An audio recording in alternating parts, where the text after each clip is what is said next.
আজকাল ভালোবাসা প্রকাশ করলে সস্তা বলে মনে করে, আর ভালোবাসা না প্রকাশ করলে ভালোবাসার মানুষটা অন্যের হয়ে যায়।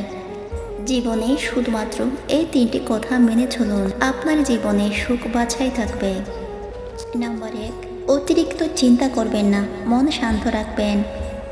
নাম্বার 2, মানুষকে দেখানোর জন্যে জীবনযাপন করবেন না।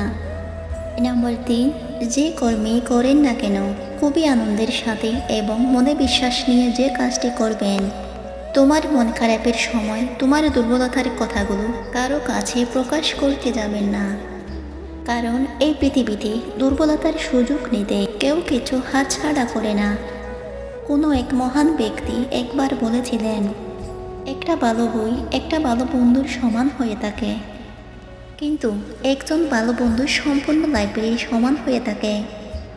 আজকালকার মানুষ যখন প্রথম প্রেমে পড়ে তখন সে হাজার হাজার বছর তার সাথে বাঁচতে চায়, আর যখন প্রেম করে ধোঁকা খায় তখন প্রতিটা মুহূর্তে মৃত্যুর কামনা করে। মানুষের জীবনে পেছন থেকে আগুন লাগানো মানুষগুলো এই জিনিসটা ভুলে যায়। সে সময়ের হাওয়াই দিশা যদি একবার বদলে যায় তাহলে সেই আগুনে সে নিজেই পুড়ে ছাই হয়ে যায়। কিন্তু কৃষক সবার জন্য চাল বানায়, কিন্তু সে হলো গরিব। এর থেকে বোঝা যায় ভালো জিনিসের থেকে খারাপ জিনিসের মূল্যটাই বেশি।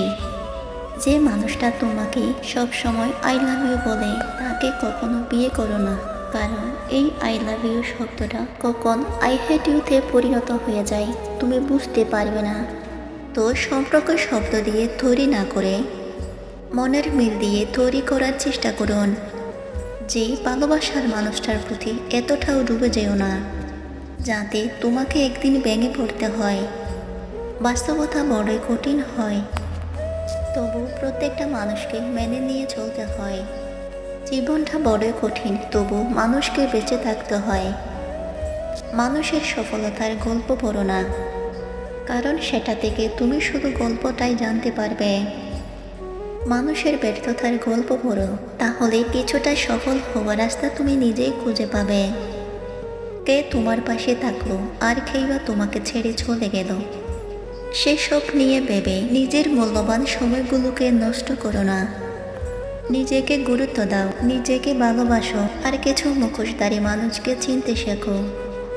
যদি তোমার ঘরে কন্যা সন্তান জন্ম নেয়, নিশ্চিত থাকো তুমি মারা যাওয়ার পরেও কেউ একজন এমন থাকবে যে তোমার জন্য দুফোঁটা চোখের জল ফেলছে। বর্তমান সময়ে দাঁড়িয়ে বলছি, এই তিনটি কাজ যদি তুমি করো বাস নিশ্চিত। নাম্বার 1, অতিরিক্ত সরলতা দেখালে। নাম্বার 2, মানুষকে টাকা ধার দিলে। নাম্বার 3, কোনো স্বার্থ ছাড়াই মানুষকে উপকার করলে। বাড়িতে যতই মানুষ থাকুক না কেন, নিজের মা যদি বাড়িতে না থাকে তখন পুরো বাড়িটাই অন্ধকার বলে মনে হয়। আমার মা ছাড়া আর কেউ আমাকে বুঝলো না। কোনটা অভিনয়, কোনটা রাগ, আর কোনটা ভালোবাসা? ভালোবাসাটা কি আজব জিনিস।